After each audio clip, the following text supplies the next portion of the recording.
অন্তর্বর্তীকালীন সরকারের উচিত ছিল এই ভীতিটা কাটানো। আমি সুস্পষ্ট বলতে পারি যে সরকার ব্যর্থ হয়েছে। নির্বাচনী প্রতিশ্রুতি তো আমরা বরাবরই দেখি রাজনৈতিক দলগুলো দিয়ে থাকে, এবং আমরা দেখছি যে ত্রয়োদশ নির্বাচন সামনে রেখে প্রচার প্রচারণা ইতিমধ্যে জমে উঠেছে এবং মাঠে আপনি নিজে অবস্থান করছেন। মাঠের বাস্তবতা আপনার কাছ থেকে একটু জেনে নেব। সেই সঙ্গে এবারের নির্বাচন কি জবাবদিহির রাজনীতির যে বাস্তবতার কথা আমরা প্রায়শই বলি সেটি নিশ্চিত করতে পারবে কিনা, সে বিষয়ে যদি বলেন। মাঠের অবস্থা খুব একটা ভালো না। আমি একেবারে তৃণমূল লেভেল থেকে বলছি, আমরা যে জিনিসটাকে একেবারে অলক্ষ্যে রেখে যাচ্ছি, ভালনারেবল ভোট কেন্দ্র যেমন আছে, ঝুঁকিপূর্ণ ভোট কেন্দ্র, কিন্তু এবার একটা বড় ভোটের অংশ ঝুঁকিপূর্ণ ভালনারেবল ভোটার হিসেবে আমরা দেখতে পাচ্ছি। মানে যারা ভোট কেন্দ্রে যেতে ভয় পাচ্ছে এবং তারা ভোট দেওয়ার পরে তাদের নিরাপত্তাহীনতায় ভুগছে। বলা বাহুল্য যে এটার মধ্যে ধরেন মানে গত আওয়ামী সমর্থক যারা বা ভোটার যারা তাদেরকেই আমরা পাচ্ছি, এবং হিন্দু সম্প্রদায়ের ভোটার অবশ্যই আছে।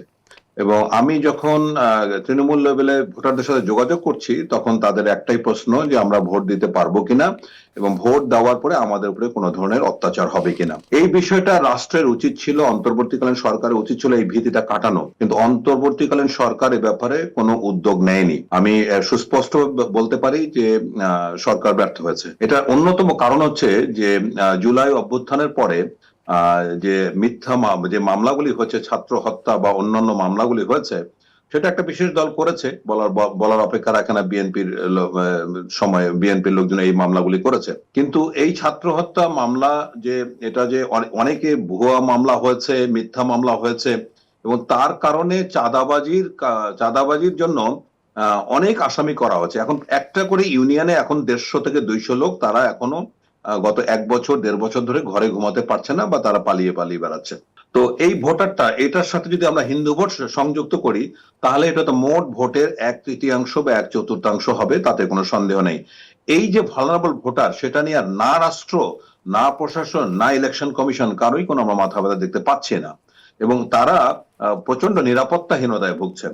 এখন সরকারের উচিত ছিল যে প্রথম, যদি এখন ছোট্ট একটা উদাহরণ দেই, যদি এমন একটা ঘোষণা দিত যে নির্বাচন না হওয়া পর্যন্ত মিথ্যা মামলা বা হয়রানিমূলক মামলার কোনো আসামি গ্রেফতার করা হবে না, সেটাই কিন্তু একটা বড় ধরনের একটা উপশম হিসেবে কাজ করতে পারতো। কিন্তু সরকার, আমি এই ধরনের কোনো উদ্যোগ, আমি খুবই অবাক হয়েছি যে বিএনপি এবং জামাতে ইসলামের মতো দলগুলি, এত বড় বড় দল, তারাও কিন্তু অন্তর্বর্তীকালীন সরকার বা প্রশাসনের কাছে এরকম কোনো দাবি করলো না। মেবি যে তারা হয়তো এটার সাথে জড়িত সেটাই, অথবা অন্য কারণে যে এদের ভোট তো আমরা পাবো না, সুতরাং এরা যেরকম অবস্থায়। তো এত বড় একটা বিশাল ভোটের অংশকে আপনি এরকম ভীতিকর অবস্থার মধ্যে রেখে কিভাবে আশা করেন যে একটা সুন্দর ফ্রি ফেয়ার ইলেকশন হবে?